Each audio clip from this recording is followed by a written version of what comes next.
सलाम एवरीवन, मेरा नाम सिद्रा रजब है और मैं बाय प्रोफेशन टीचर हूँ। आज का टॉपिक बड़ा कंट्रोवर्शियल भी है, बहुत सारे डायमेंशंस भी रखता है। ये वाहिद ऐसा इशू है जो हर ब्रेन में एक डिफरेंट शेप के साथ पाया जाता है।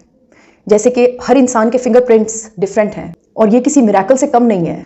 मैं इस इशू को पर्सनल इंफॉर्मेशन बेस्ड कहूँगी और इसमें मुझे बिल्कुल कोई हेजिटेशन नहीं है ये कहते हुए, क्योंकि ये मेरा फोरम है and I have a right to speak what I have in my brain. मुंह में उंगली डालकर जब मैं एक ब्राइड को देख रही थी, I was a little child. I remember the name of the bride, I remember her dress. मुझे उसका ख़ास होना याद है, मुझे उस खातून का स्पेशल होना, एक अकेले होना याद है, मुझे उसका प्रोटोकॉल याद है। ये सब कुछ किसी भी बच्चे के लिए किसी इंस्पिरेशन से कम नहीं होगा, चाहे वो मेल है चाहे वो फीमेल है। मेरी तरह का अगर कोई लड़का भी होगा तो वो उस साइड पे दूल्हे को भी इसी नज़र से देख रहा होगा। सारा काम यहीं से ख़राब होता है। ये चीज़ जो हमें दिखाई जाती है, ये इंस्पिरेशन का एक स्टेटस गेन कर लेती है हमारे ब्रेन्स में। आप फिल्म को देखें, पूरी फिल्म लगातार अनथक कोशिशों के बाद एक लड़के को एक लड़की मिल जाती है, एक हीरोइन मिल जाती है और बस हम रोते भी हैं बीच में, हम इंस्पायर भी होते हैं। हम उसका एक जो ट्रायल है, वो जो एक ज़बरदस्त कोशिश उसने कर छोड़ी है, हम उस पर उसको अप्रिशिएट भी करते हैं और उसके मिल जाने पे वो इतना खुश नहीं होता जितना हम हो रहे होते हैं। I am just talking about the love, the level of love, the struggle, the seriousness, the drama, the effort. ये सब कुछ करने के बाद वो लड़का और लड़की एक हो गए। मैं इसकी बात कर रही हूँ, चाहे वो फिल्मों में है चाहे वो कैसे भी हैं। असली ज़िंदगी की बात करें ना, फिल्म को भी आप एज अगर रियलिटी देखें तो आप देखें कि मकसद सिर्फ ये है कि एक होना है। कुछ भी करो, मुझे तुम मिलनी चाहिए, तुम्हारे बगैर मैं मर जाऊंगा और तुम्हारे बिना मैं नहीं जी सकती। ये बिलीफ जो है ना, ये हमें बचपन में किसी पैरासाइट की तरह चिमटता है। अनकॉन्शियसली हम इसे अडॉप्ट कर चुके होते हैं और इस सारे बिलीफ की खराबी की जड़ हमारे बर्थ प्लेस से शुरू होती है, जहाँ पर सेल्फ मेड जनरेशन गैप्स पाए जाते हैं, फेक ईगो की सेटिस्फैक्शन पाई जाती है। माँ अपनी बेटी को बैठकर कभी भी नहीं बताती कि बेटा ये जो तुम मेरी शादी की तस्वीरें देख रही हो ना, ये जो मैं एक बड़ी अच्छी फीलिंग और एक बड़ा ख़ास एहसास लिए हुए हूँ, इस लड़की ने ये जो ब्याह कर तुम्हारे बाप के साथ आई थी, इसने क्या क्या फेस किया है शादी में, वो नहीं बताएगी उसको, क्योंकि उसकी वो जो फेक ईगो है ना, वो हर्ट हो जाएगी।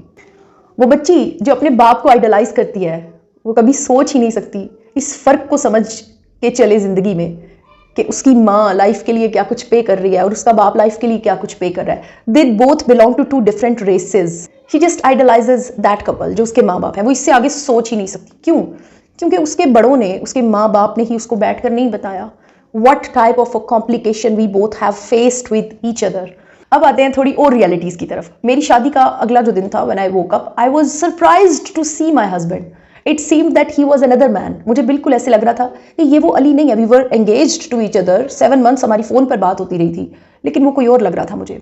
इतने डिफरेंसेस एक दिन में। क्या होते हैं ये डिफरेंसेस? ये डिफरेंसेस वो होते हैं कि वो जो फ़ोन पे आपको कहा जाता है ना, क्या कर रही थी, खाना खाया आपने वो काम किया, आपने ये काम किया, वो जो एक मेरी एक रूटीन को, अब तो मुझे 4 घंटे हो गए पड़े हुए तो इसने मुझे पूछा ही नहीं है आपने खाना का, मुझे तो इतनी भूख लगी हुई है। ये छोटी छोटी बातें, इस किस्म के डिफरेंसेस लड़का लड़की में डे 1 से ही शुरू हो जाते हैं। क्यों? क्योंकि वो जितना पहले एंगेज रह चुके हैं ना, उतना ही उन्हें नुकसान होगा आगे चल के। मैं हमेशा अपनी स्टूडेंट्स को भी ये बात कहती हूँ, take a distance with your partner. हमेशा। मैंने ख्वाब में भी नहीं सोचा था कि मुझे शादी से अगले दिन खाना बनाना पड़ेगा, कि मैंने शादी करने के बाद ये सोचा ही नहीं। मुझे ये तो पता है कि मैं एक अकेले घर में जा रही हूँ, लेकिन ये तो सोचा ही नहीं कि उस घर में खाना मुझे खुद बनाना पड़ेगा। मुझे खाना बनाना आता था, मैं बड़ी बड़ी पार्टीज पे खाना बना चुकी थी, लेकिन ये चीज़ मैंने सोची नहीं। How impractical I was. TV देखने का टाइम एक बंदे का है और वो इतना लॉन्ग हो सकता है, ये मेरे लिए लाइफ में शॉक था। क्योंकि मैं I am not a person who likes to watch TV. मुझे नहीं पसंद। मुझे बुक्स पढ़ना पसंद है, मुझे बातें करना पसंद है, मुझे डिस्कशंस करना पसंद है। और मेरे हस्बैंड का टोटली डिफरेंट साइड है। मैं क्या करूं? गलत नहीं है, वो अपनी साइड से दुनिया जी कर आए हैं, मैं अपनी साइड से दुनिया जी कर आई हूँ। लेकिन ये हमें उस फिल्म में नहीं दिखाया गया था, वो जिसमें सब हंसी खुशी रहने लगे थे ना एंड पे आगे, उसमें नहीं दिखाया था ये। ना ही ये हमें उस तस्वीरों वाली अम्मा ने बताया था कि बेटा ये जो लड़की है ना, ये जो तुम तस्वीर में देख रही हो, इसका कब कब कितना कितना तेल निकला था और इसे क्या कुछ फेस करना पड़ा था, ये भी नहीं बताया था। मैं आज आपके सामने एक हल लेकर आई हूँ कि अपने बच्चों को लेकर बैठें, उनको बताएं कि प्यार शादी के बाद जिम्मेदारी में बदल जाता है। और जिम्मेदारी को अंडरस्टैंड करने के लिए बेटा आपकी कोर्स बुक्स काफ़ी हैं। कितनी ज़्यादा चार्मिंग है आपके लिए, कितनी ज़्यादा अट्रैक्शन आपके लिए उन कोर्स बुक्स में। अब वो आपकी ड्यूटी है, लेकिन एक चीज़ है, आपकी प्रोग्रेशन उन बुक्स के साथ जुड़ी हुई है। हर गुजरता साल आपको पॉलिश भी करेगा, आपको प्रोग्रेशन भी देगा।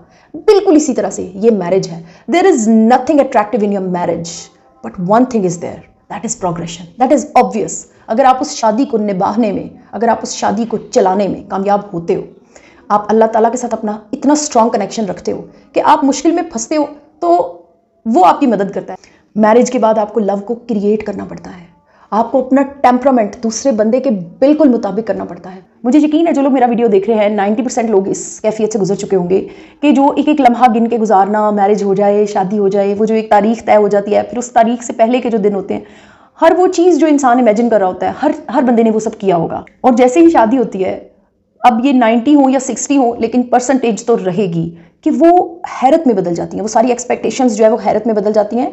बल्कि मुझे एक बंदे की बात याद आती है। उसकी वाइफ ने कहा ये पर्पल सूट मुझे बहुत पसंद है, तो उसने कहा ये वही है ना जो पहन के तुम जिस दिन मोटर लगी थी उस दिन मुझसे लड़ी थी। ऑब्वियसली उसकी वाइफ ने मुझे ये बताया। I was shocked to listen that. ये सच है, हमारी यादें, हम कोई ड्रेस देखेंगे तो उससे कोई याद जुड़ी होगी, कोई टूट फूट, कोई हमारे अजाब के दिन, कोई दीवार देखेंगे तो कुछ याद आएगा, कुछ भी देखेंगे तो कुछ याद आएगा। ये सारी टूट फूट, ये सारा बोर्डम जारी रहेगा, लेकिन वो जो कोर्स बुक को पास करके एक प्रोग्रेशन मिलती है हर साल, आप अगले ईयर में दाखिल हो जाते हैं, वो जारी रहेगा। मुझे याद है मेरी एक कलीग थी, उनके 4 बच्चे थे और वो रूटीन में अपने हस्बैंड से मार खाती थी। और एक दफ़ा इसी तरह उनकी बात सुन के मुझे दुख हुआ। मैंने थोड़ा सा उनको एहसास दिलाया कि यू आर रॉन्ग, कुछ भी हो मार नहीं खानी। तो वो फट पड़ी, जैसे होता ना, एक ब्लास्ट हो गया उनके अंदर। उन्होंने कहा कि ma'am Sidra you don't know, ये वो शख्स है जिसने 9 साल मेरे घर के बाहर बिस्तर बिछाए रखा था कि मुझे तुम ही से शादी करनी है। It was not only a love marriage but it was next level of love marriage. तो फिर ये कैसी मैरिज है? लेकिन जब ये सब कुछ हो रहा है हमारे माशरे में, तो फिर कहीं ना कहीं कोई बहुत बड़ी कबाहत मौजूद है। वो कबाहत ये इल्यूजन है, वो कबाहत ये गलती है हम लोगों की कि हम अपने बच्चों को बैठ के ये नहीं बताते कि बेटा ये जो फिल्म है ना, इसने यहाँ तक खत्म हो जाना है, हैप्पी एंडिंग लिखा हुआ है, असली गेम इसके बाद शुरू हुआ है। ये जिसे तुम दुल्हन बने हुए आज देख रही हो, ये जब अपने घर चली जाएगी, देन द गेम स्टार्ट्स। उसके 4 साल 3 साल के बाद इसका हुलिया देखना, इसका हश्र देखना, इसकी बातें सुनना, that would be a changed lady. ये रियलिटी बेस्ड बातें हैं, थोड़ी कड़वी ज़रूर हैं, लेकिन हमारे बच्चों का फ़ायदा कर जाएंगी। जाते जाते सिर्फ यही कहूँगी, अपने बच्चों को स्ट्रॉन्ग बनाएं, उनको चिंदी मत बनाएं। उनको ये ना कहें कि तुम किसी लड़की या किसी लड़के के पीछे पागल हो जाओ तो कोई बात नहीं, या उसके सामने खड़े हो जाए। ये सारे इश्यूज़ हमारे माशरे में बिल्कुल प्रिवेल कर रहे हैं। करने का काम सिर्फ ये है, आंखों में आंखें डाल के उन बच्चों को अपनी ज़िंदगियों की सच सच कहानियाँ सुनाएं, जितनी सुना सकते हैं। रिस्पॉन्सिबिलिटी उतना ही बड़ा लफ्ज़ है जितना बड़ा तुम्हारा बैग है जिससे तुम हर रोज़ घसीटते हो। So make them sure that it is not less than a boredom. They will find it out. वो माने या ना माने, ये सवाल नहीं है। सवाल ये है कि जब उनकी ज़िंदगी प्रैक्टिकली स्टार्ट हो जाए तो उनको ये फील हो कि yes my mother my father told it to me. उस वक्त वो कम से कम सेंसिबली बिहेव ज़रूर करेंगे। यही काम मेरे अब्बू मेरे साथ किया करते थे, and I am really thankful to my father. आप लोग अपनी कीमती वक्त में से वक्त निकाल कर मेरा वीडियो देखते हैं, इसके लिए मैं आपकी तहे दिल से मशकूर हूँ। जज़ाकल्लाह। अल्लाह हाफ़िज़।